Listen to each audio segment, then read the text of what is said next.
Bambi.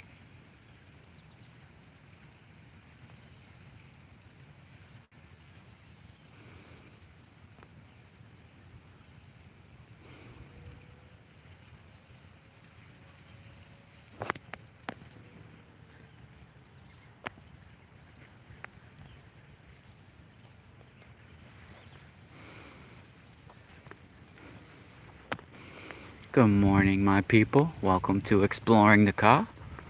My name is Castaldo. Good morning, Johnny Raymond. Good morning, Johnny.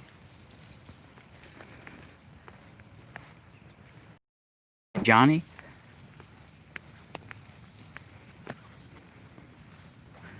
If it isn't, I got a lot of it done already. So when we talk, it's going to be fireworks.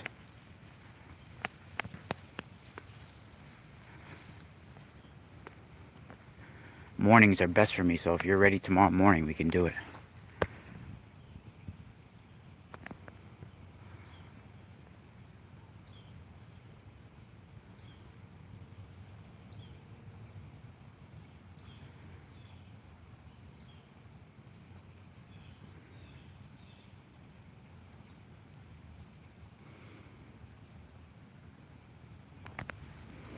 Well, if you're ready tomorrow morning, Johnny, we're good.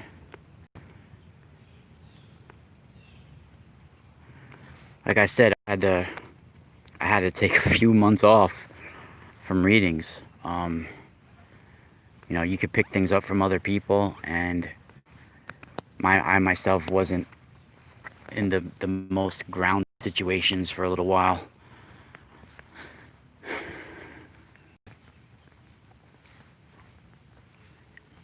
But I just recently got back to doing readings. I did one the other day, who the woman was just oh, that's so cool. That deer just hopped. That woman, the woman I just did a reading on, was waiting a little bit too, but definitely worth the wait. You know, readings for me are a lot different than the typical card reader, if you want to say, or oracle reader. I don't really use tarot cards or anything like that. I mean, I have in the past. Sometimes I do, especially if it's requested. But something happened to me when I was younger. In 1987, I had both a head injury, and they had to operate on me to save my life, on my testicles, in fact, because I got kicked so hard in the testicles that a black tissue had formed in my left testicle, and I got a concussion at the same time. I had two massive concussions in the same year. Once was at the town pool, and once was during this event when I was playing pretty high level soccer. It was traveling soccer. I don't know if they have it in other states and throughout the whole United States, but in the Northeast here, we have travel soccer, where they basically scout out the best kids in the county and in the town, each town, and stuff like that. And then your parents, they ask you to try out for the team, and your parents actually have to pay for you to be on the team. So they'll go to like the rec leagues and all these different places to scout out all the best kids in the town for the travel team.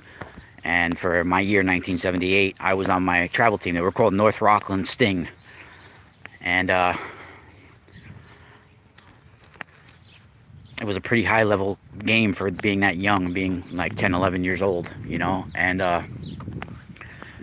I was the sweeper and going to defend the goal, and I jumped up to get the ball, and somebody was shooting on the net, and I collided heads and got kicked in the testicles so hard. I was out on the ground for like 20 minutes, and then of course I had to leave the game on a stretcher or whatever, and then we were supposed to go right to the hospital, but I was begging my parents in the car not to bring me to the hospital. I was like, I don't want to pull out my balls. I don't want them to see me naked at the hospital. I didn't want to go through all that. As a 10-year-old kid, I was like, this is embarrassing. I don't want to go to the hospital and take down my pants to let them look at it. And I was like begging my dad in the car and my mom, and my dad was like, when you get kicked in the balls, sometimes it goes away. You just feel, it hurts for a little while. And I was like, yeah, it'll go away. Don't worry. So I went home, after pleading with my parents not to take me to the emergency room, and I went home and I fell asleep. And when I woke up the next morning, which was Monday morning, I had a stomach ache, like my stomach was bothering me, and I don't know if it was that we didn't associate it with the getting kicked in the ball still, or my mom thought I was trying to get out of going to school. But my mom was like, no, go to school, you're not sick, go to school. So I went to school, and I don't remember really too much. They said I got off the bus, I was walking to class, and I blacked out in the middle of the hallway, my books and all, I fell. And then the next thing I remember was being awoken on the hospital bed, on the hospital room table after my operation. They had to operate on me while I was unconscious and cut open my testicle and remove the black tissue from there, because they had spun around each other and a black tissue had formed, and it was cutting off the oxygen and the blood flow going through my body, and I would have died if if they didn't fix it. So I had like a crazy near-death experience. When I awoke, I was getting like flashing, blinking recollections of what was taking place while I was unconscious. And after that, I was seeing things differently. I was feeling the vibrational energies of people all of a sudden. The sounds of people's voice was letting me see energy fields. The vibrations of energy coming off of people, off of water. I was starting to see the mathematic way everything is designed, and even the biofield around people. I was sensing that energy and even seeing that energy, and being able to see sort of like a spinning torus field with all these other torus spinning around somebody, like a network of them all meshed together like a net, like a torus spinning donut around somebody, and inside the donut it's all spinning on the inside, almost like a huge like a tube that you would stand in a pool. Think about one of those big things around somebody and over somebody, like it has a dome around it, and it's a network of spinning toruses or tori. And at first I thought I was going crazy, it's taken me 30 years since then or so to understand the symbols and the messages that I was seeing and feeling. You get a feeling, and then it's a knowing that comes over you. So it took me many, many years to decipher and understand the meanings behind what I was seeing. And for about 2 decades, I didn't accept any money for help doing readings for people. I did them for free for many, many years. And in fact, I still do things for free. I do accept donations for my consultations or spiritual readings, but we do that initial reading like to basically pay for the time and the energy, because not only can I pick up attachments from other people, even though I do put a protection, sometimes it's just so intense, the feeling. Not only can you pick up attachments, but you get drained of energy. And if you're already in a low, if you have low energy to start, say you were really tired or you don't feel well or anything, and you do a reading, it could really damage you. It can hurt you. And I was doing that for months. I was in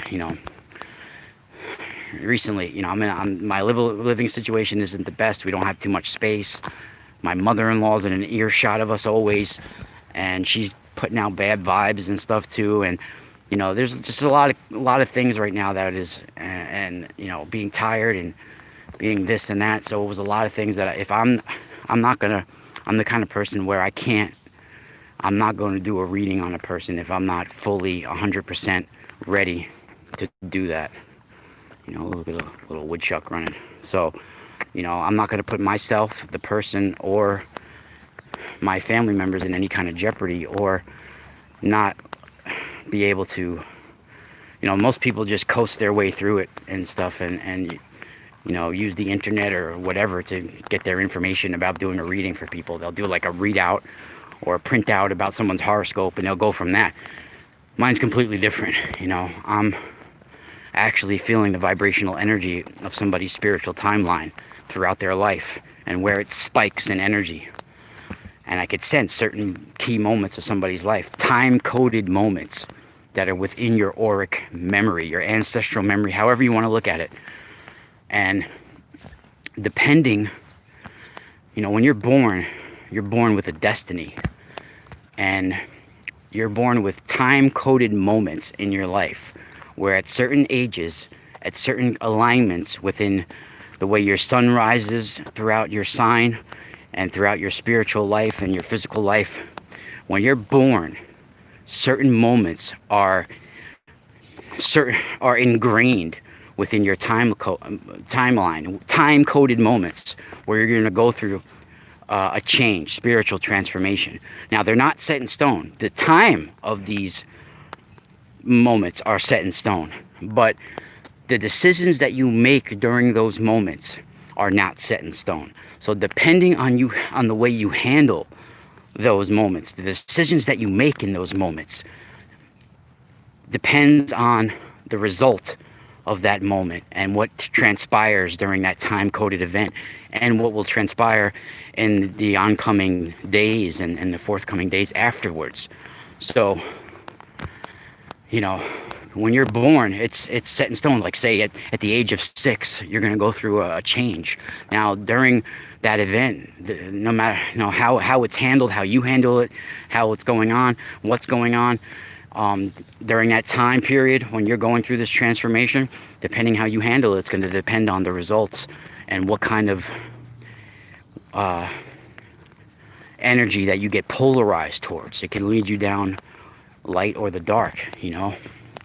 So I could see those moments usually by the sound. The best way for me is by the sound of someone's voice, because we can't do them in person usually unless you live near me or whatever. But if someone does live in the area and they wanted a personal consultation or spiritual consultation, those are really powerful, because I have a certain ability to do sort of like a therapeutic touch, a clearing, where I can cleanse and sort of manipulate the bad energies and clean them out for a little while. You could feel it with your hands going over the body, sweeping the body about a few inches from the body. And I wouldn't recommend anybody doing that unless they have training in it. Of course, I'm considered an elder or a reverend, however you want to look at it, in my shamanic lineage. And I've been doing it for decades. And it's very, very important that people understand that we are a bioenergetic system. You know, we are a network of energy fields. We are a complete energy field.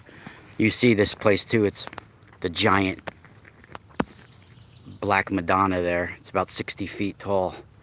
And for those, buongiorno fratello, buongiorno brother. Fratello, for people who don't know, means brother.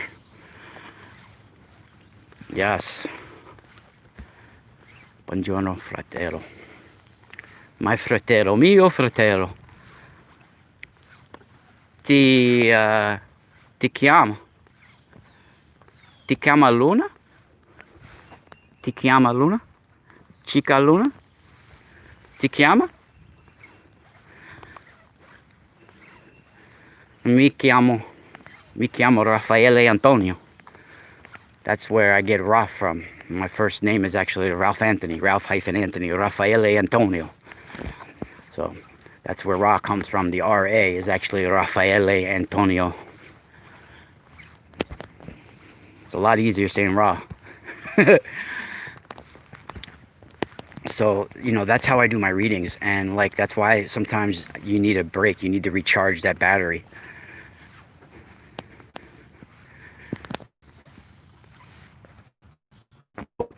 during my readings, if any sort of oh, how's it going, Antonio? Nice to meet you.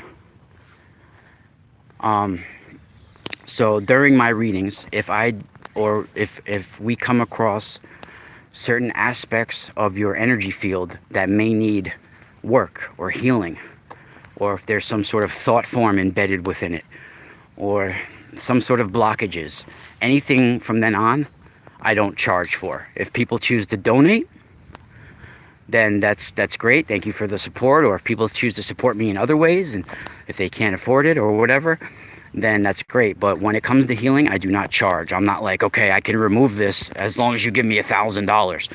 No, any healing I do for free. Most people choose to compensate me in some sort of way afterwards. And you know, like I've said in the past, 99% of the people I've done readings on have walked away happy, and I've maintained a relationship with them afterwards. There's only like one or two people that I can't even think of out of all the years that I've done readings that are not, you know, connected to me still in some sort of way or some sort of friendship, because you spend a moment in time that's very special.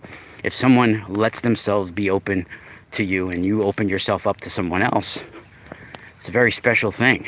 And I don't take it lightly. That's why I don't force it. When it comes, it comes.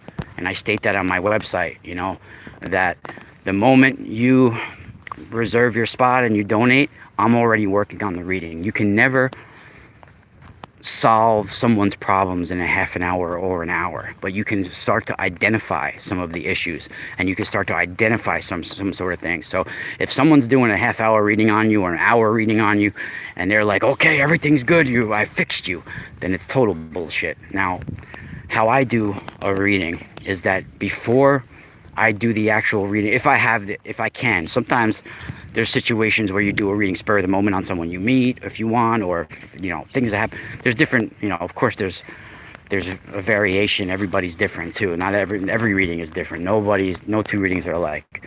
So usually how it goes with a reading is that prior to the reading, usually the night before or a couple hours before, I like to do a sleep before, like the night before the reading. I will do a grounding exercise where I get myself level, cleansed of any bad energy, that my astral debris that might be attached to me in any way, right? So I'll do this, and you can see before I give it back to myself, you guys can see the size of this Mary too. So before I do the reading, like the night before, I will do a grounding exercise, clear any astral debris or any bad energy that might be clung to me, or any bad thoughts that might be within me, or anything. I'll get rid of it all, dump it all into the ground, into the earth. And then I will sit with that person's information. What I mean by information is usually their name and the day of their birth, or something like that. I'll focus, or if I'll put that in my frame of mind that I'm concentrating on from that person's birth until now, until their eternal now, their eternal memory you're sort of thinking upon. And usually within a few moments, I'll start seeing and feeling a knowing sort of within my mind, within my psychic vision. Everybody has inner visions usually. Some people don't work that way, don't even have inner dialogue, so everybody's different. But hopefully you're able to, your mind shows you things, you know, especially like, think about a waking dream, like you're dreaming but you're not sleeping. It's almost like a holographic picture where I'm seeing, at least the way I see it, is like it's like in dull neon colors. I know neon's not dull, but this is like a dull neon, see-through dull neon. And I'll either see whole scenes of people and places and things, or I'll see people's faces. And usually it's a silent movie. It's usually like you're playing charades, and within this charade of movie, you're seeing certain symbols. They're showing you either a symbol that's encoded with color and a feeling and a knowing within it. That when you see it, it activates a knowing within you, and you know what it means, and or sometimes they'll even spell out a word or a number. The numbers come to you. Ages, like for example, when I see a number 9, it comes at me like a towering building, like a tree, like a building all of a sudden got up and sprouted legs and started coming at me like a big imposing force. That is the way I see 9s. So once I understand the patterns, like, oh my God, so that every time that happens, it's a 9. Then I started to realize that the information is 100% accurate. It's just the way you're interpreting it could be off. So the way the psychic information works with me, if you want to call it psychic, if whatever that means, I still don't understand what psychic means after all these years. It's a weird word, but to know what I'm seeing, to know what I'm feeling, it took a while to understand that. But then you start to see patterns. Like every time this appears, that means 9. It took me a while, and it took me notebooks. I have notebooks written where I'm trying to learn what I'm seeing, writing it down. It started first about doing it for my own friends and family, and once I realized it, then I understand. So that vibrational energy, I'll sit with somebody's information, and things will come to me. I usually do that for right prior to the reading, and then during the reading, as soon as I hear the person's voice, it like fills in information from the prior sit. And then after the reading, I'll sit with the information again to see what else, and this is where I do the real big interpretation. So usually after the reading, there's some sort of follow-up. Like I'll either text message the person or email them or talk or do a video chat or something to go over. Like, and weeks, days, months, years later, things will pop up. And it'll be like, oh my God, now it makes sense what he said. Or it'll come to me, I'll be like, oh my God, now I understand what I was seeing. So, I do keep a journal, and when I get a little psychic hit about somebody, even if it's a year later, I tend to contact them and let them know that, hey, I'll give you an example, and I'm not gonna give too much information until he says it's okay. But we've talked about it before on interviews, so I'm gonna say what we've said already in the public. But my buddy Masaki is a good example. When we first started talking and being friends was like 5 years ago or so, and I did a reading on him. He's my friend. I didn't charge or anything like that. We just, it was just a little bit of a cold reading. I didn't sit with the information before, just like kind of what came to me. And immediately I was getting flashes that within his timeline, whether you want to say in another incarnation, another life, or in another dimension, another timeline, somewhere along his timelines throughout his soul's journey, if you want to say, he was a fighter pilot, and I'm guessing it was during World War II, because it was like some kamikaze type shit, and he was stranded. He crashed. He didn't die from crashing his plane. His plane went down, or his jet went down. His fighter jet went down. It was in Japanese, still Japanese like he is now. A lot of people are not the same, background, but he was reborn Japanese once again, I guess, if you want to say it like that. But this prior life I saw connected to him, he was some sort of like pilot that got stranded on, it was an island that I wasn't sure on at first, but it was he was stranded on some sort of island, and there was like some crazy evil dark energy attached to what happened to him once he got on that island. And that's all I knew. I knew it ended up being where he was stranded alone, and he was fighting for his life in a very evil way. What I did pull away from that first reading was that the evilness that I felt, the darkness that I felt, was associated with some sort of magic, some sort of spiritual technology. When you've experienced this spiritual technology or some sort of magic before, it has a certain footprint to it, a certain fingerprint, a certain, it has a certain calling card that all of your senses respond to it. And if you've experienced it before, it's like you know it. It's like you walk in a room and you smell something that awakens an aroma from the past. It's like as soon as you sense it, it's magic. It's this magic, right? So I knew it was associated with some sort of dark magic. And you know Masaki's big on doing horoscopes and numerology and astrology. So fast forward, I told him this, and he goes, "That makes sense because it sort of lines up with my chart." He said my chart said I was once military, warrior, and a loner, right? So that's what he told. That's what we got from that. Now fast forward a couple of years, and then all of a sudden one day, with working with Masaki's pyramids, I was kind of thinking about Masaki. I had just spoke to him on the phone. We speak pretty much daily. He's one of my best friends in the world. So even though he's in LA and I'm in New York, we're really close. We're tight. I talk to him every day in some sort of way. If it's not on the phone, it's through messages. But we're not just I guess you could say not business associates, but we're not just doing radio shows and stuff together. It's a real friendship. So like that's Uncle Masaki to my kid.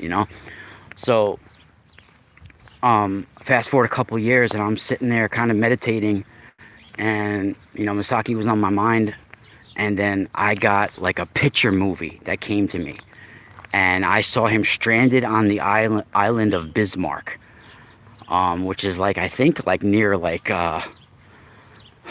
the like New Guinea or friggin' Australia or somewhere out there, somewhere over there. And I saw him stranded and him running from his life from a group of cannibals that lived on the island, literally. And they were African American or black. They were black people, and they had greenish blue eyes, and the energy that was coming off them made the air around me shake, vibrate. It was like the air around them was vibrating, and there was this like bloodthirsty energy that was coming off of them. And even in my vision, I shook myself out of the vision, because in my vision one of them grabbed onto my shoulder, and it was making me vibrate. And they were trying to get me to drink a vial that they had around their neck on a necklace. The guy was trying to put it in my mouth and make me drink it. And I woke myself up out of it. It was pretty intense. And I had a vision of him digging tunnels beneath the ground to hide from these cannibals while he was on this island. It was pretty intense. And then he redid and looked at his numerology chart. And in that node, that certain node is like right in a hot center of a past life thing. So even his numerologies and his astrology and his horoscope, when he did, I don't know how to do all that. You have to buy a certain program that calculates it all. I don't know about all that, but he calculated it all. He came out with like 60 pages of stuff, and it said that's one of the hot spots of his past life, that area. So I mean, it was like almost complete verification of what I saw. It was pretty intense. That he pretty much had to run from cannibals for his life, and that he was into some pretty savage stuff at that time in that life. So this is an example of how the readings go. I mean, I can't really reveal too much about other people when I do readings. It's of course confidential, but you can one of the I mean, as time goes on, it progresses, it gets more powerful every reading I've done. The last reading I just did a few days ago was the first reading I've done in a couple months, and it was so powerful. I didn't know anything about the woman at all I had was her name and her day that she was born. I didn't know what she looked like. I didn't know what nationality she was. And then the last name that they gave me wasn't even a name where you can figure out the nationality that way. It was like, they said their last name was Angel. So, I mean, that's all I could give you from that. But it was like a magic name, a magical name that they gave us. Like, you know, so sort of like when you're shamanistically initiated, you're given a new shamanic name. So this was the kind of name that they gave me. So I had no clue what background they were from at all. As soon as I sat with this person's information, this is the one thing I can reveal without going into too deep. As soon as I sat with this person's information, I saw the most beautiful looking man, like a handsome, very, very handsome man, but it was like a spiritual supercharged version of a man. Like his cheeks were glowing, his hair was pinned straight and flowing. He was Native American, and his hair was beautiful, and like the most perfect face, flawless face, high cheekbones, like a skinny kind of muscular but skinny, well fit. And he was standing there like tall and proud, like a protector. And his hair was like flowing, and it felt like even his hair somehow was encoded with like it was a veil of protection. Like his hair could come out and whip around someone's auric field and protect them spiritually, you know. And as soon as I said this, I could tell on the other end of the phone the person was just shocked, because, you know, apparently she told me that she is 100% Native American, and she grew up on a reservation, you know, in I think it's the Lakota tribe or something like that in South Dakota. So I had no clue that this person was Native. I had no clue what nationality they were whatsoever, and that just goes to show you, like, it's powerful, and not many people can do that in the world. You know, it's taken for granted. So whether it's a small donation for a once in a lifetime sort of event, and a lot of people that I'm friends with are like, oh, you should charge all this money for this, and I don't, because it's a very small amount of money for kind of service. But it's something I struggled with for many, many years. What I mean by struggle is like charging or accepting donations for this,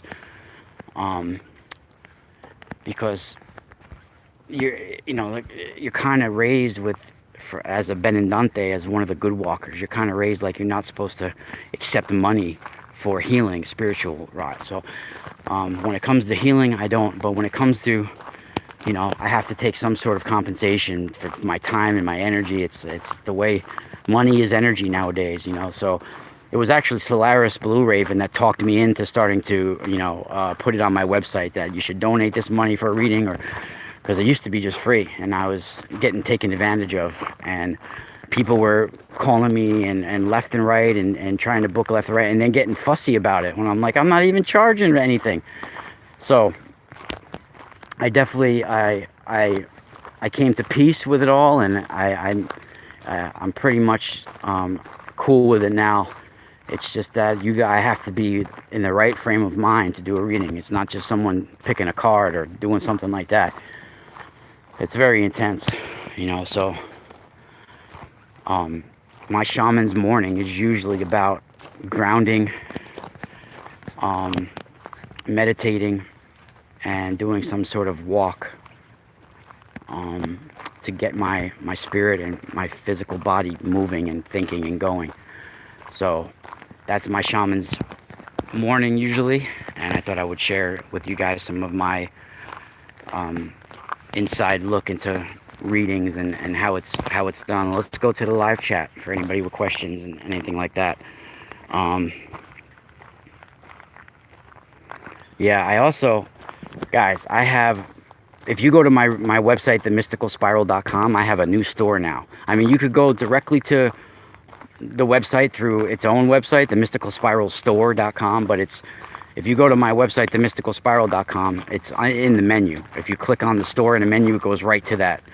So my store is amazing, and in fact, in a couple of days, I will have a whole bunch of new items. We've been working around the clock to get this done.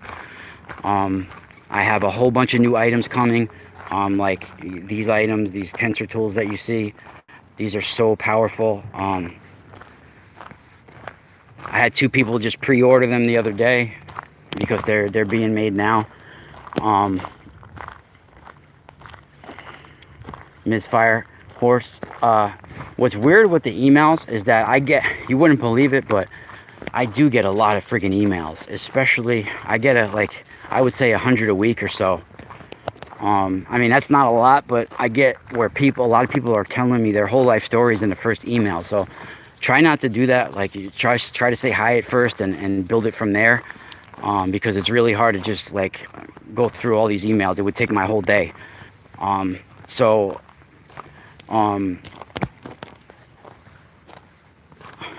if I miss the email, or not for nothing, but sometimes the emails, they go straight to junk or spam, especially if I have never received or sent an email to that person before. Sometimes that email address will go right to the junk or spam.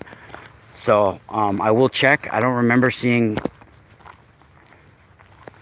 your name, if that's your name, but if you can, just resend it, or email me now. My email to contact me is moontribe712@hotmail.com. That's been one of my emails for many years. And usually after we build some sort of relationship and we start, even if I do a reading or something, then I usually give people my private email. If I'm going to be in contact with someone a lot, then I'll give them my private email where just family and friends have it. It's not used for any sort of business or anything like that. So this is a great way to start a morning. In fact, when I used to commute to work, I used to do my drive time shaman morning videos. Sometimes when I rewatch, if I don't really watch my videos, but if I happen to like see some, or if I get a message that somebody commented, or I click, if I see some of my, like a little bit of one of my old videos, a lot of times I'm like, oh, this doesn't sound good, or I don't want this. And a lot of times I feel like I should delete a lot of my old videos, but you know what? I left them all up there. I would say there's a couple of hundred videos on my YouTube that are only for patrons. I make a lot of them private. Some of the best ones are private, or they're unlisted and they're only available for my patrons. So there's a lot of videos out there that are only for my patrons. My Patreon is pretty awesome. I give people inside access to my decades of research, both physical and psychic research. And some posts are only for certain platforms, but I would say 98% of my posts are available for everybody on there. But there's certain posts that I only made available to the higher subscribers, and I have actual paranormal proof on there, where I've had pictures of spirits, I've had pictures of plasmic creatures, I've had pictures of all types of stuff over the decades of research and experiences. I've gotten some interesting pictures. I have one UFO sighting that I caught on video that is truly remarkable. It's on my YouTube too, available for the public. If you go to my playlist, it's the only one listed under UFO sightings. It's pretty, I mean, I really wish that I had a better camera at the time. I used my shitty phone camera. It was like a BlackBerry, and it was like 4 years or 5 years ago. It was like 2015 or something when it happened, or something like that. Pretty intense. It was like a pulsating Merkaba. It was pulsating red, back from red to white, from red. It was pulsating. It was like, and the video your camera does not give what I saw any type of justice. In person, it looked like almost like a Chinese lantern. It was like a glowing red, vibrating plasmic fireball. And there was 7 or 8 of them first in formation when I looked out the window. In fact, I was just about to be a guest on James Bartley's Cosmic Switchboard show, which is a show about UFOs and aliens and all of that. And it's based in Australia. James Bartley's a buddy of mine, and he's been a UFO, reptilian, alien researcher since the 80s. I've known him for many years. His mentor was Barbara Bartholomew, and he also was associated with Carla what was her name? I forget the other one's name, but he was the protege of Barbara Bartholick, who some people think she was murdered for what she knew. She died in a mysterious car accident that some people say she was actually murdered. Her car was tampered with. Carla Turner was the other one. So I was literally, usually when I'm a guest on a radio show, right before I go live, I kind of look up to the sky and say a little blessing. So that's what I was doing. I was about to be a guest on a radio show. So before I was about to go live, I opened the window in the room. This was at my old house when I actually had a house. This was before my daughter was born. Even before I re-met my new wife. You know, we actually, my wife now, we've known each other since elementary school. We were in 6th grade class together. But after high school, I hadn't seen her in many, many years. And then we reconnected when me and my ex broke up. And literally, right when first week I had sex with her, she got pregnant. So it was like meant to be. It was like written in the stars. But this was before I even started hanging out with her. And it was before that, right? So I was in my old house. I had opened the window up in the bedroom to look up at the sky to say a little blessing. When I did this, about 50 feet over my neighbor's house, or 50 to 100 feet over my neighbor's house next door, was these glowing, sparkling red orbs, like plasmic orbs. And on the camera, they look like they're white orbs, and then they vibrate and change to red. But in reality, what I saw in front of me was like sparkling red pretty much the whole time. And then you could see it like vibrate from orange to white to red. It was like sort of like how a flame has different layers and covers to it. But it was like vibrating, pulsating in an intelligent timing. Like it was like set. It was like a timer. Like it was going at a certain pattern. It was vibrating, and it was vibrating so fast, almost like a merkaba, like someone's inner skin, or you know, they're changing from matter from matter to spiritual, and it's moving so fast that it looks like it looks like a blinking orb. So there was like 7 or 8 of them in formation sitting there above my neighbor's house. And I'm like, these can't be stars so low.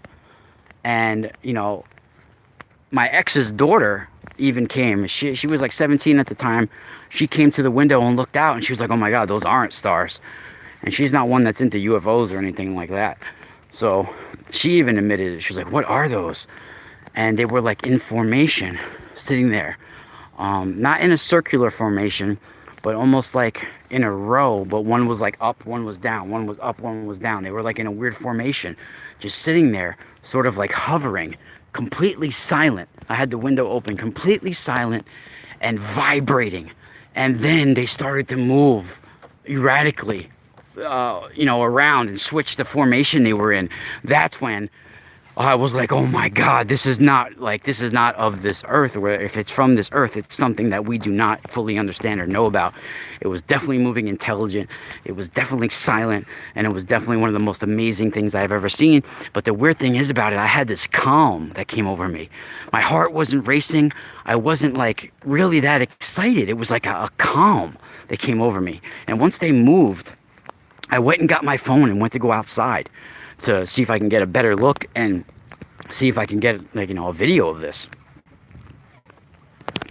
By the time I got outside, I saw some of them move off, but I'm not sure if they all formed into one or two, or if some of them floated away or zipped off and there was just one that came back.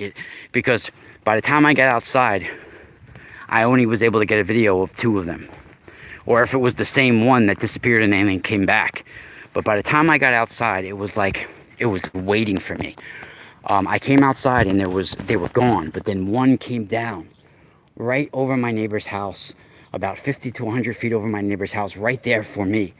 And I'm the only one in the backyard now videoing this on my neighbor's house. And you could see the beginning, it's like a 3-minute video. At the beginning of the video, within the first 15 seconds, it starts to vibrate and change red.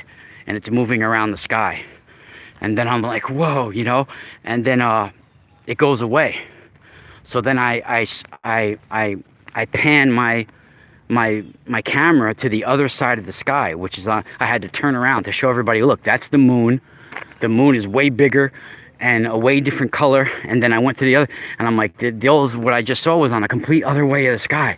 So then I go to the other way of the sky, and then either it came back or another one came, and it came like right down for me, and it steadied right in front of that right above the house, and you could see it does its vibration pulsating like it was doing it just for me. And on the camera I'm like, whoa, holy, and that was it. I mean, but I've seen almost the exact same thing that other people have recorded. They're like glowing red fireballs, vibrating, pulsating fireballs. Now I do think it's some sort of traveler, and that is their way that they travel through dimensions, and that it is a light technology. Now some people say a light cannot be accelerated because it's already accelerated, that it's light. You've heard the term move at the speed of light, because light is already accelerated. But that's a whole nother controversial subject, if light can actually be accelerated from there or manipulated and accelerated in different ways. So what is very interesting is that I've had visits, astral visits and visions and experiences. One time in this physical reality, I saw one as well with feline type humanoids, and I do feel that it was connected to some sort of like feline ancient creature. In fact, right after that is when I started feeling the urge to go to the balanced rock, the cat stone, and that is like a huge feline head that people have seen me talk about before. So I do feel it was connected to them, like a time traveler. Yeah, I mean, real serious. It was sort of like written in the stars. I mean, literally, it was meant. I think it was meant for me, because I don't think anybody else really saw it, and I got it on camera. So if you guys look at my playlist, or if you just look up like UFO glowing red fireball, you'll find it. Pulsating Merkaba, I think I have them all written up there, but it's pretty intense. I mean, I've had different kinds of sightings of things in the sky before, but that was the only time I've ever seen that like that close. And it felt, I don't know if you could call it a UFO, because it kind of felt like it was an intelligent being, but that it was just vibrating so fast that it looked like an orb. Well, really, it was some sort of creature, maybe like that would go under the category of the Fae or something like that. I know we're throwing these labels on things when we really have no idea what to call it, but we could call it a feline, a Fae, or whatever. But it was just like the Fae. They move so fast that they appear that they have wings, but it's just because that they move so fast. That they're vibrating and moving so fast, zipping around, that their stream of light that they're moving so quick actually looks like they have wings, but it's actually that they're just pulsating and moving so fast. It's not actual wings. And there's this blue flame, this blue electricity that's associated with it.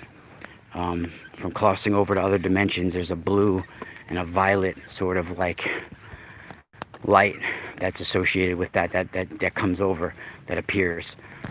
It's very interesting. So if you guys are new to my work, I've done intensive research at the spot that I'm at now for many years, and no one has ever brought to light what I've discovered here on this huge statue of the Madonna. There's a pentagram that was not carved, but like traced on there, and it had to have been done decades and decades ago, because it's fading and it's old, and somebody would have to go up there with a massive ladder, like from a fire truck or something, to go up there. And I know once a year a priest does go up there with a fire truck ladder, and they put a crown of flowers on the Madonna. So they do go up there once in a while. But on her very throat, there's a pentagram traced. I don't know if we can make it out today, but in other pictures I have it identified. You have to look really close, but it's kind of dark and gloomy right now. It's about to rain, but I will try to show you it. You can see how massive she is as I stand beneath it. The Rosary Madonna. So I will show you on her throat if we can. No, you can't. Oh yeah, you can make it out. Look at it.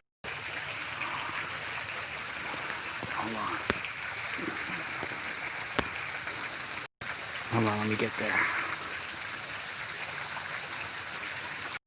You see it? It's traced right there.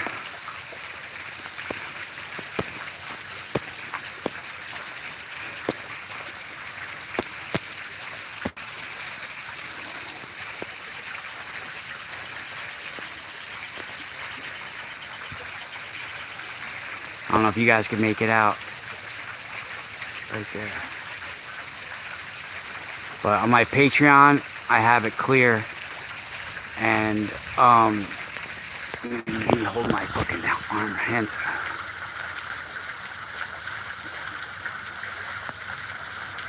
I have pictures on my Patreon and other places where you can see it very clear. And I have it stuff, so you can't really make it out too clear. Yeah, people see it. Yeah, this has a mixture. It has like an ominous and a high spiritual feeling to it. I mean, I've been around the statue my whole life. In fact, I went to nursery school on these grounds, and it's on a star-based platform, just like the Statue of Liberty.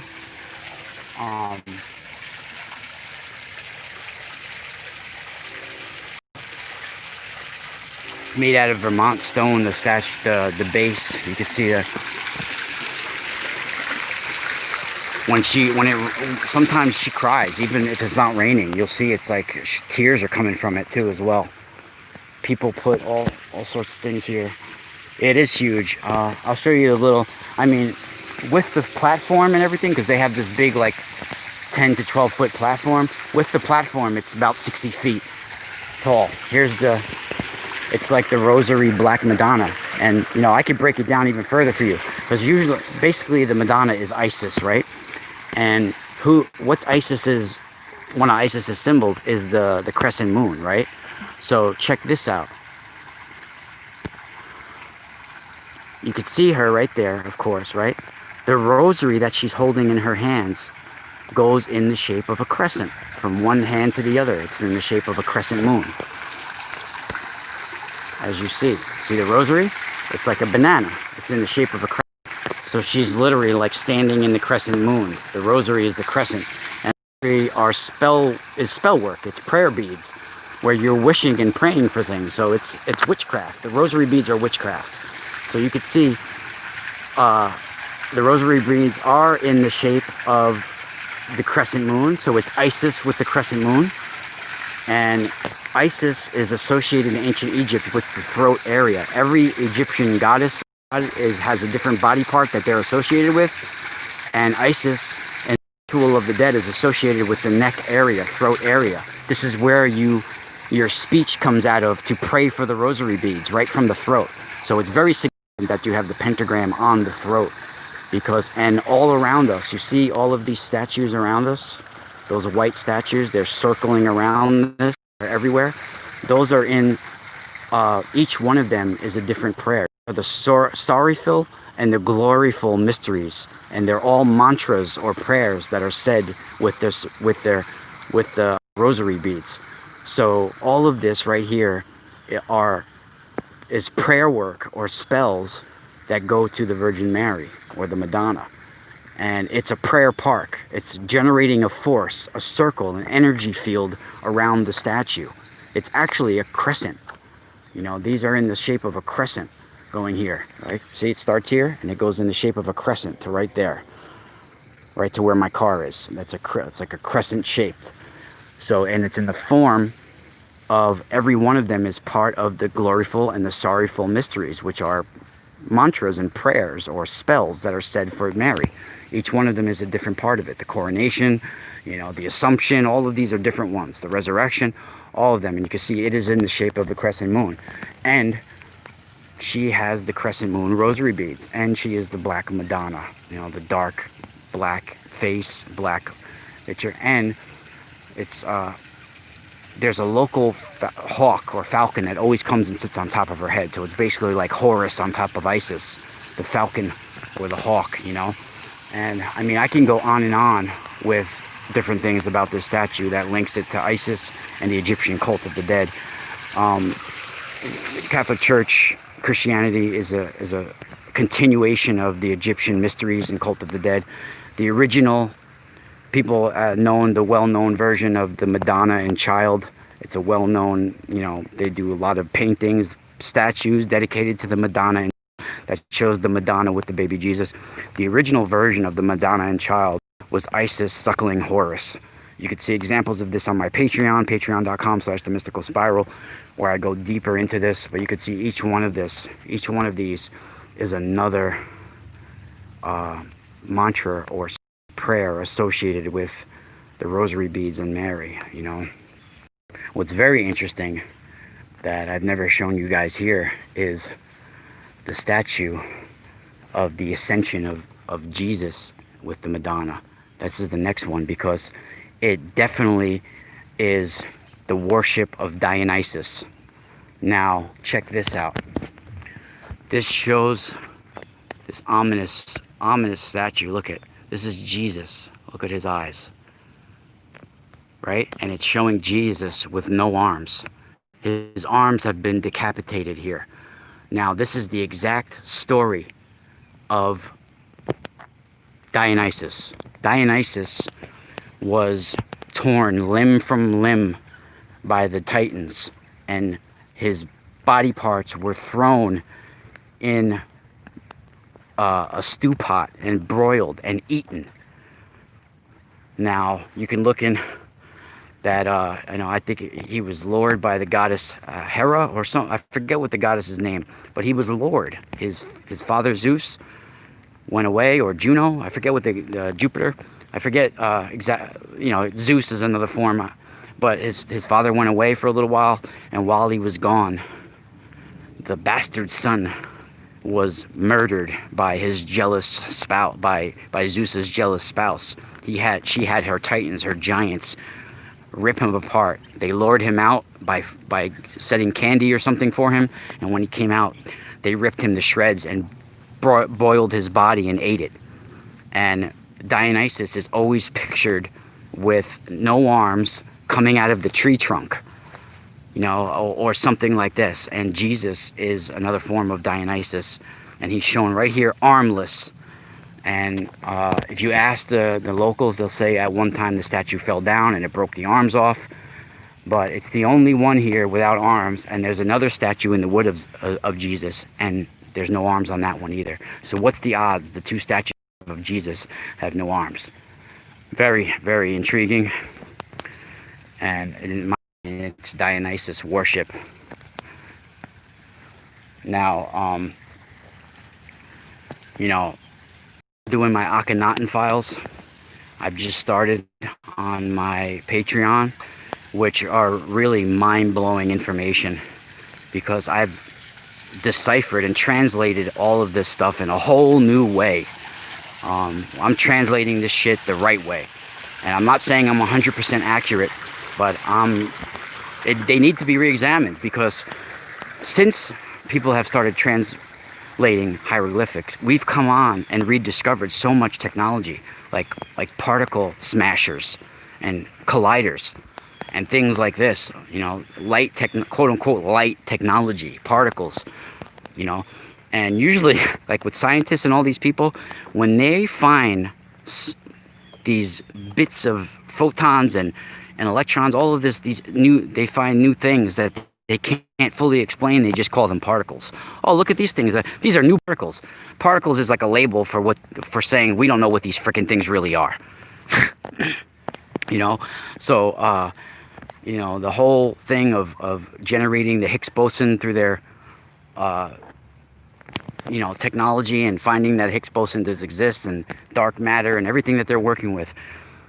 They had knowledge of this in ancient Egypt. It comes from probably Atlantis or Mu, were the first civilizations that were working with this technology, and it was wiped out of our history. It was hidden from us, and only priest kings, pharaohs, were allowed this. It's the same thing today. People are like, how is this possible that these people, like in Hollywood and all of these famous people, are like ritualistically killing people and raping people? Well, guess what? The elites have been doing that for tens of thousands of years. Yeah, it makes it sick and weird and distorted, but it's nothing new under the sun. People have been getting sacrificed through this way for millions of years, hundreds of thousands of years at least. I I can't prove it, but at least we can go to 5,000 years ago or more. We have records from where they were doing things like this. On my Patreon, you could see I show certain things where from the 18th dynasty and around that time, the time period or the Amarna period, where it was Amun-hotep III and his son Akhenaten, Amun-hotep IV, and their children Tutankhamun. Akhenaten and Nefertiti, his wife, are shown talking, communicating with the light, or the Aten. See, people get Atenism or the cult of the Aten confused. They think that Akhenaten was actually worshipping the solar disk, this glowing, luminous disk in the sky. So you can translate that as a UFO or a solar disk or sun or a celestial body or whatever. But it's not the actual solar disk that Akhenaten was worshipping it. It was the light coming from the solar disk, emanating from the solar disk that he was communicating with and worshipping. So it wasn't the actual disk, glowing disk in itself. It was what was coming from the disk, the rays coming down, those long arms that look like they have hands at the end coming down. If you've seen tablets, if you've seen papyrus, if you've seen these ancient slabs that are on the sepulchres and different tombs where they're portraying this, they'll show the long rays coming down, the long arms with the hands at the end. That is what they were worshiping, the Atenism. It was the light that they were communicating with. That was what they were worshiping, the actual light, not the solar disk itself, but what was coming from it, what was emanating from it. Talking to the light, communicating with the light. And that's what people need to realize. And they show in certain depictions where the light is actually giving Akhenaten a weapon to kill, or he's directing Akhenaten to smite his foes, or to do whatever, and even to offer up his children, So it's the actual light that was coming from it that he was communicating with, and that was what they were worshiping. And that's a very important piece of information that people get confused, because people think that Akhenaten or Amun-hotep IV was just about monotheistic worship, like he changed everything to one god, when that's not true at all. Yes, it was about worship of the Aten, but he wanted to return to the time of creation. He wanted to recreate creation, and this is exactly what CERN is doing today.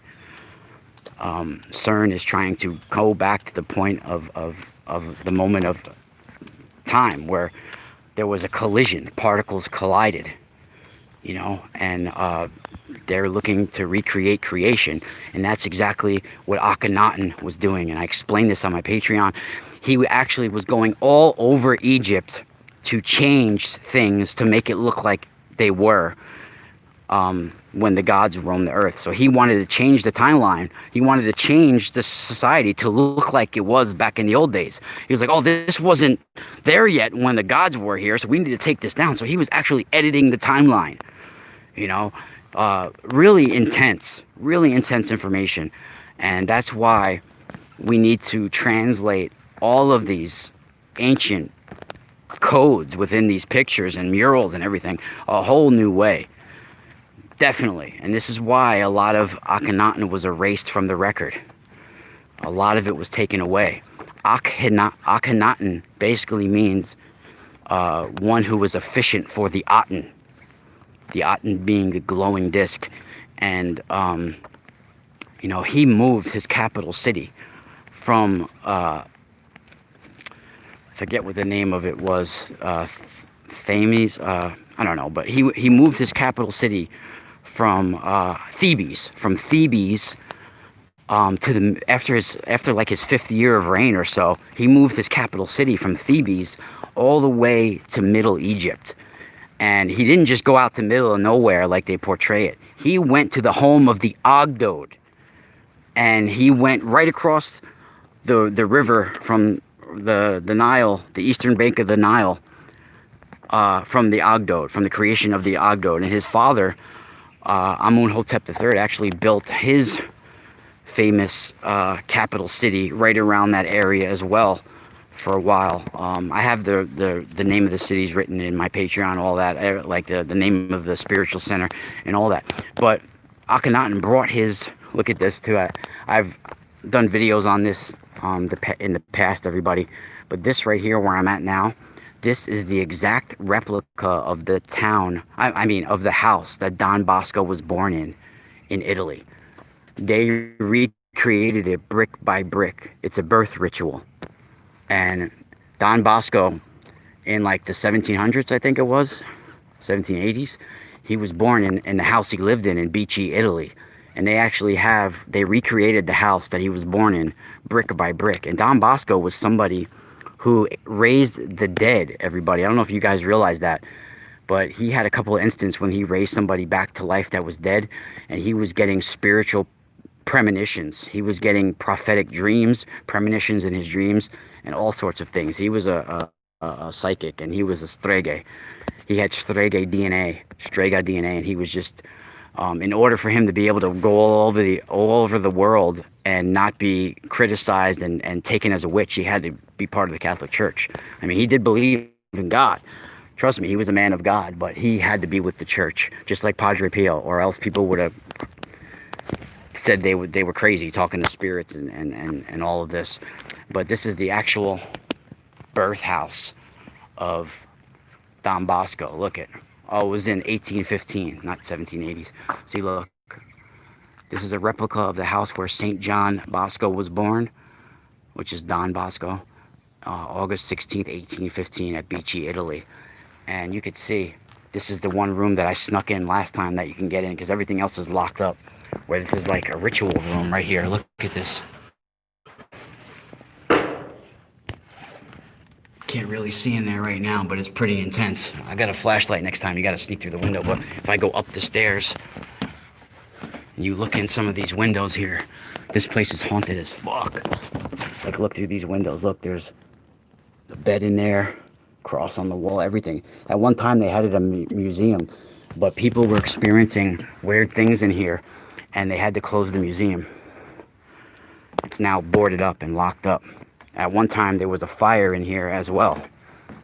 You could see even the top windows were burnt up here at one time. This was burnt out. They had to put cardboard up there and everything. Now look, they even have why would you have barbed wire and all of that on the top floor right here, where you can't even get to that? There's no stairs leading to there. Even the fire escape type thing here is on the side. There's no way you can get up there, like, unless you brought a ladder. So they do not want you in there up there. See that? This is a very powerful place. It was a birth ritual house, and they do birth rituals in here, I'm pretty sure. Stone by stone, brick by brick, it was recreated. Look at this.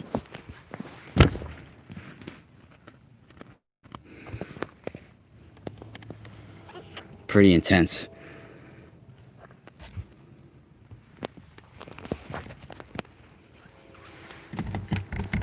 See, look, it's even bolted, like, and literally screwed shut, bolted shut.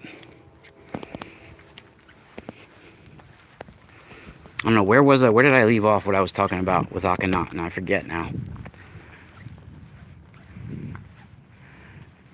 Thank you. It was really interesting.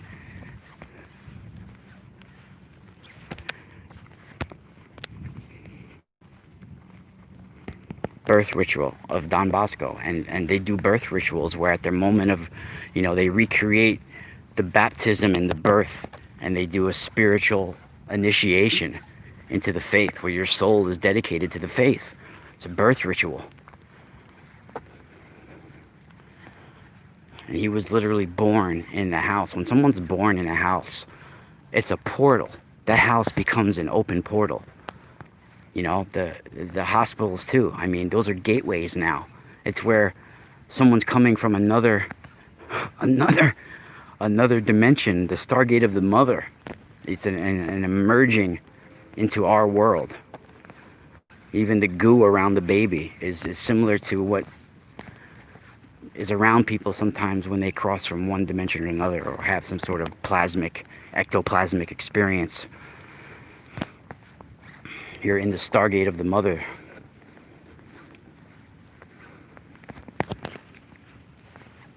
It's starting to rain now too. Yeah, Akhenaten, after he started discovering this quote-unquote light technology, even the way he was being portrayed in statues and things was different. He started becoming betrayed like the Ogdode, like these male-female hybrids. He was looking very transgenderish, and they had elongated skulls, and he was looked at as having like a very woman-type body. In fact, some of the colossal statues of Akhenaten show his belly button like it was a belly button as like someone who just gave birth, a stretched out belly button. So all of that is interesting when you start to decipher it and look at it in a whole new way. And like always, we are unloading intense information here at Exploring the Ka, where we explore the soul, the spirit, the astral body, and the physical bodies. This is why I call it Exploring the Ka with Ra Castaldo. And definitely everybody check out me at themysticalspiral.com and patreon.com/themysticalspiral. My store is at themysticalspiral.com, or if you want to bypass the website, you could go right to the store, themysticalspiralstore.com. And of course, I'm at Truth Frequency Radio every Saturday night from 7 to 9 Eastern at tfrlive.com. You can see the archives. It's pretty dope. So if the house is destroyed, does the portal remain? Usually, when something is destroyed, it's released into the atmosphere. Especially if you have a cursed object. People think, oh, I have some sort of cursed object, or I have some sort of, some sort of artifact that seems to have bad energy associated with it. I need to burn it. No, when you burn it, you release it. When you have some sort of something like entombed or imprisoned within an object, an inanimate object, it's best to lock it away and seal it, some sort of binding ritual or something like that, and lock it away somewhere safe where no one can touch it or have access with it or look at it or communicate with it. And it's sort of like it's imprisoned in there for life. So I have a few objects that somehow ended up in my possession that I felt a bad energy about it, and one of them is one that I keep in my car because I just have a knowing that if I got rid of it, something bad might happen. And the fact that that's even in my head makes it even more powerful. So I've been keeping it under lock and key for myself and from protection from what might happen. It's very, very interesting. I've shown it before. Other people have seen it, but I'm not gonna throw it out there right now on camera. But it's a Native American wooden carved totem that has sort of like Aztec type elements to it. The way the facial features is on the person, it's a totem of someone's human head first face, and then above it is like an otter, a turtle, a snake. Very interesting. but I have a protection around it. And at first I was going to trash it and get it, but then I realized that there's something within it. I mean, I could show you guys real quick, but you know, just I'm kind of superstitious, I guess you could call, about getting rid of it. So I could show you guys. I have it. It sort of like became a protection thing.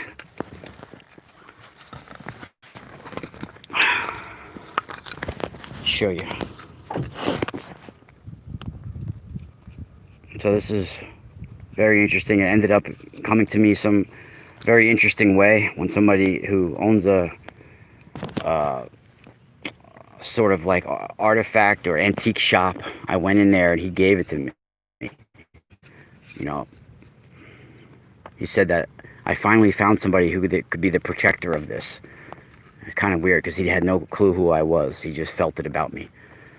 So you could see how it sort of has like Mayan or Inca or Peru or some sort of features to it.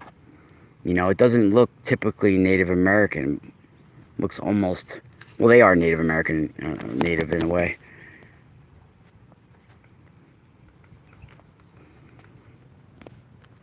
Yeah, this has power big time. We definitely have a power with a problem with AI taking over. I've been talking about it for years. I mean, it's merging with spirituality and who we are. It's coming over us like a net. It's adding another layer around our biofield, a replicated layer of true spiritual coating. We have spiritual garments around us, layers, and it's adding another layer, a fabricated, replicated layer that's tricking us like it's a true skin of our higher selves. So when we're transferring to the higher worlds, from matter into spirit and ascending, we're actually ascending into the machine, a replicated garment instead of the true spiritual garment that we're supposed to be wrapped in. That is what is taking place.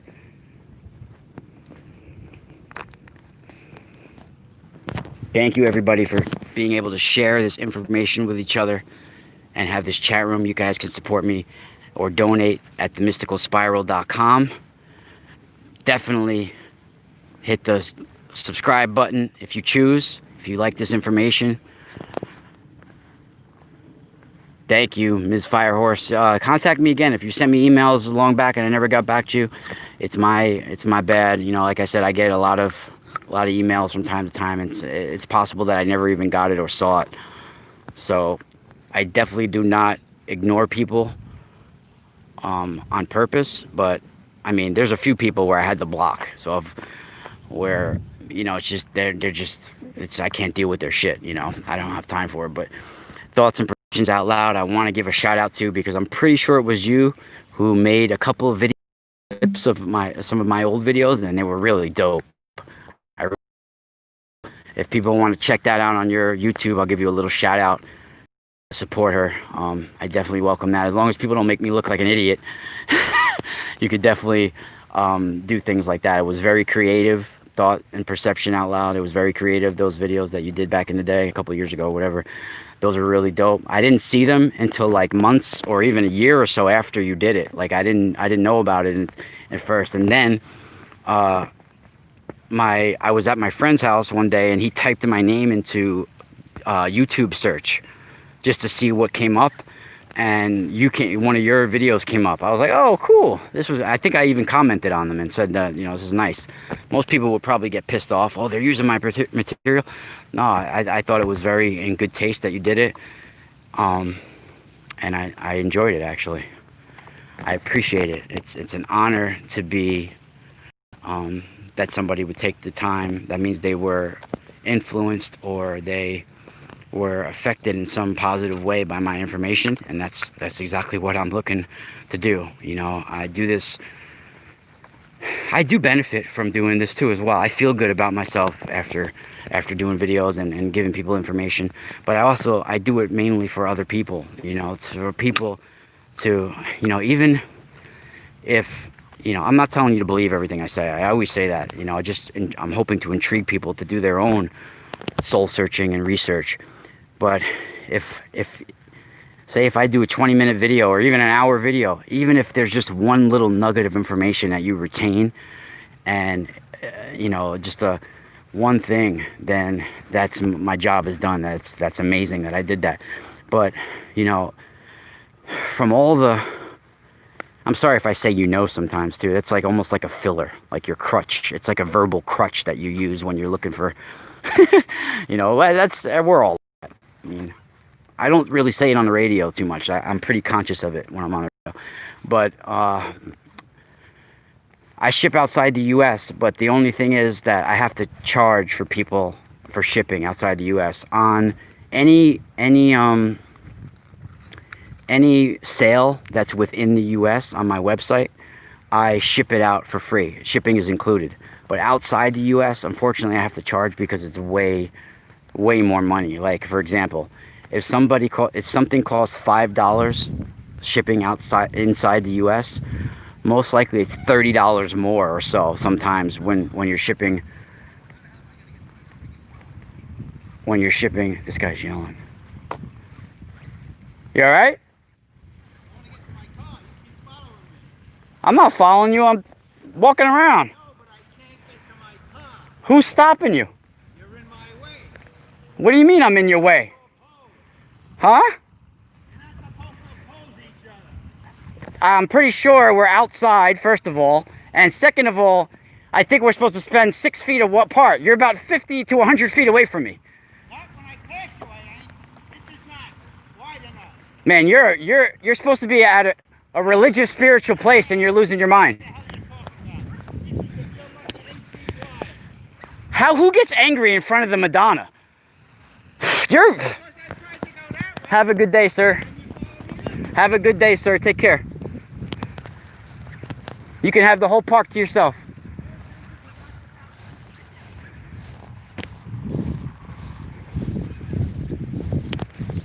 I'm sorry you're so miserable. Only if you make it miserable.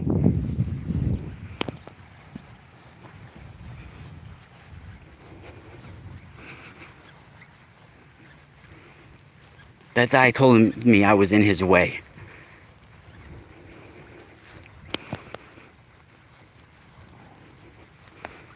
What a friggin' crazy lunatic.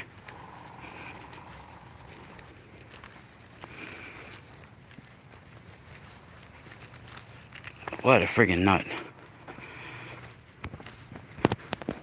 See? That's just proof that this statue gets people crazy. Look at that. He says that I'm stopping him from going to his car because I was walking around. What a fucking nut. That was intense. I'm so glad I got that on camera. Right in front of the Madonna, too. Look at that.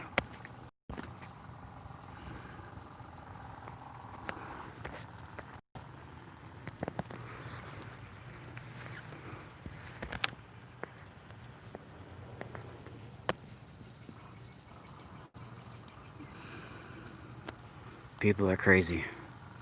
Yeah, AI spires are usually related. I mean, some of them are related to the Temple of Set.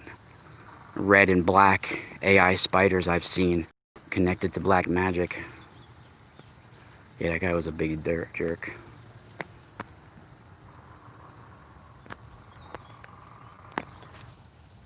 Yeah, my crystals and my tensor tools are... I don't know why you got all excited. Why couldn't you walk around if it was that big of a deal? Man, you need to relax. I hope you have a nice day, sir. Who? Sir, I'm 42 years old. I don't know if you think I'm some young kid, but I'm 42 years old. I've been around plenty. In fact, I've lived several lifetimes in my 40 years. I'm recording this. I was doing a video of the park. No, I was doing a video of each statue and the Mary, and I was doing a video. That's why I was walking around. I don't know if you could call it a documentary, but it's, you know. No, it goes on my website. You too. Take care. Gotta be up after this, right? It didn't bother me. I mean, hey, I used to compete in kickboxing for a living. I actually competed. So confrontations don't make me excited. My heart don't race. Nothing. I'm sure your heart started beating. You got all excited and the adrenaline started pumping. That's good. Now it got you going. Too bad you had to get angry at me and put some bad vibes towards me.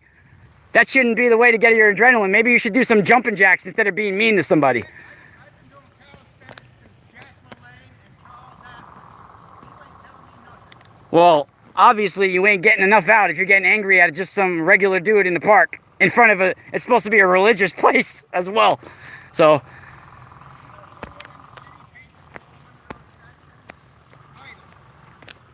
well, no, but people do crazy stuff all the time.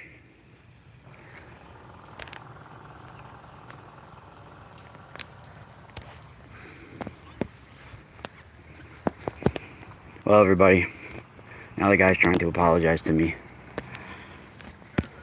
Tell me I got his adrenaline pumping. He's proud of it.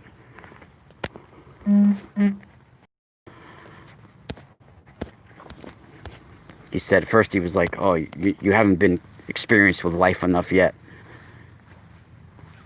Experience with life, dude. I know I look young, but it's misconceiving. I hate when I'm misjudged like that. When people see me and they're like, oh, he must be some young punk. But in reality, I've been through so much in my life. Not only did I compete where somebody was trying to put me unconscious, literally somebody's trying to knock you unconscious with knees and head kicks and elbows and all of that. But I've gone through living, being on the streets for years. I had to go to jail when I was younger for a little while. A group home. I was in a group home when I was a kid for a little while for all sorts of stuff, man. I'm 70% wild dog and 30% lover. Realize that. I have wild dog in me. And trust me, I've had to fight for my life in certain situations on the street and different, and I've also had to beat somebody almost with an inch of their life to get them away from me. So I've almost been, I almost was, I damn near, if there was more people there, I would have got raped. There was somebody who tried to rape me and hold me down, and I had to wake up and, fucking fight for my life. So there's certain things that I've been through in life where shit like that don't get me excited. So that dude had a lot of anger in him and it had nothing to do with me. Thank you. I'm a beautiful soul. Thank you. You guys are all beautiful souls. All of you are all beautiful souls. Then when the guy realized I was videoing this, he was like, where is this going? Is it just personal or is it going on a documentary and all that? Thanks. The hat actually is it's from a Muay Thai label actually as well. And I have check out the jacket that goes to it. And I'm not really I hate snake. I was actually given this. Check out the jacket. The jacket goes with it, see? Let me show you the jacket. If you like the hat, you like the jacket. Let me show you the jacket. See the jacket? That's the back of the jacket. Same as the hat. Somebody gave this to me. It's from Thailand.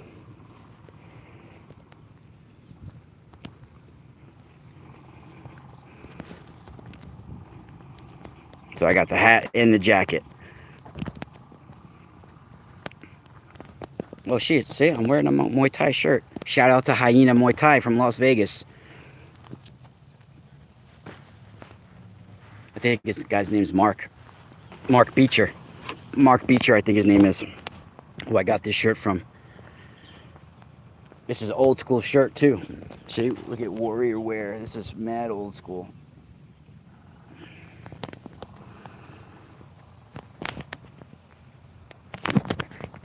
That guy, I got his adrenaline pumping. You guys got some cool. You guys got some awesome video today. That was exciting. Wow, you guys got some stuff to look at. Wow. Craziness, right? I had my this balances your energy, so Oh, don't worry. What a start to the morning. I already had my daughter crying at 4:30 in the morning and stuff, so she woke up with her, she wanted her passy. I would love for something. You send me something, I'll send you something too. I'll send you a crystal or something. So let me know.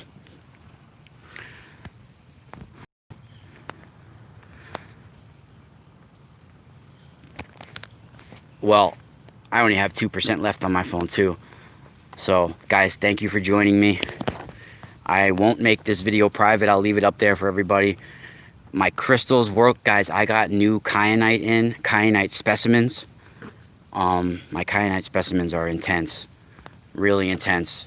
Some of them are a pound, big specimens. So those aren't on the website. I got the smaller kyanite clusters and regular kyanite there, but now I have kyanite specimens, big ass ones. All right, so those are really amazing for you all. And I have tensor tools. In fact, I have a whole new line coming out. They'll be ready in a couple days, but I have all my regular models that I've had for a while. They're up there. I even got some crystal skulls, rose quartz crystal skulls, all of that up there. So check it out, everybody. Support me. themysticalspiral.com. I love you all, and spiral out.